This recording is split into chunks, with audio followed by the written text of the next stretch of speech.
Ինչ է տեղի ունենում։ Մենք 2 տարի ասում ենք, որ մենք հույսը պետք է դնենք մեր վրա և շարունակում ենք պնդել այս թեզը։ Այսօր այս բոլոր ուղղաթիռների թռիչքները դա սուտ պատմություններ են։ Մոսկվան Ադրբեջանի հետ միասին որոշել է մերկացնել Ղարաբաղի թիկունքը։ Դա ակնհայտ է։ Ոչ մի դեպքում չի կարող պատահի, որ 800 հոգուց բաղկացած մի զինվորական գումարտակ գա հասնի Կիրովաբադ և նա չկարողանա անցնել Գետաշեն և Շահումյան։ Սա նախատեսված ակցիա է։ 2 օր բոլոր տեսակի իշխանությունները մեզ խաբում են։ Այսօր 3 երեկոյան մենք դրել ենք պահանջ, որ եթե այսօր մինչև ժամը 12-ը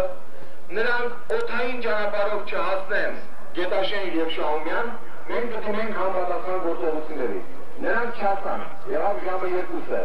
Այսպիսի հեռագրեր իբր թե ուղարկեցին Մոսկվա, իբր թե ուղարկեցին տարբեր արտաններ և հիմա գալիս են Մոսկվայի ինչ-որ ներկայացուցիչներ։ Մոսկվայի ներկայացուցիչները այստեղ ոչ մի բան չունեն անելու։ Նրանք ունեն այստեղ մի բան անելու։ Նրանք կմնան այստեղ այնքան, մինչև չհանդարտվի, մինչև չապահովի հայ բնակչության կյանքը։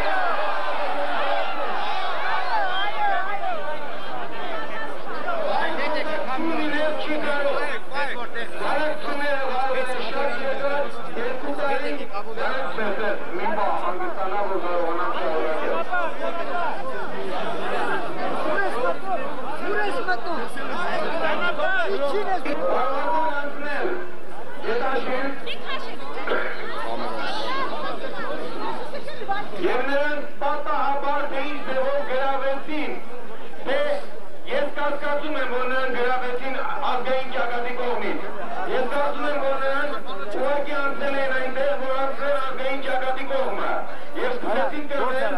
Գետաշենի հայ բնակչության դեմ արդեն զինամեքենաներով։ Այսօր նույն պատկերը մոտավորապես կրկնվում է այն գումարտակի կողմից, որը իբր մոտենում էր Շահումյանին։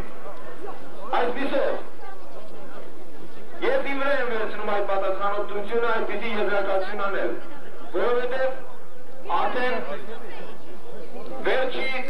մի քանի օրերի 2-3 շաբաթվա իրադարձությունները ապացուցում են, որ կենտրոնական իշխանությունները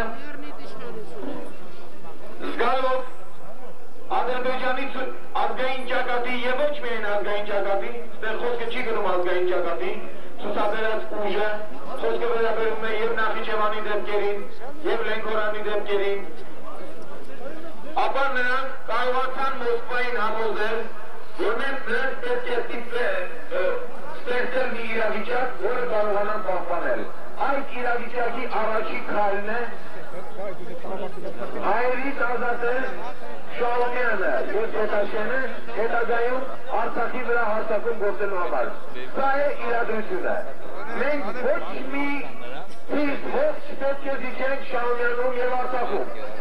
Որևէ բանակցություն,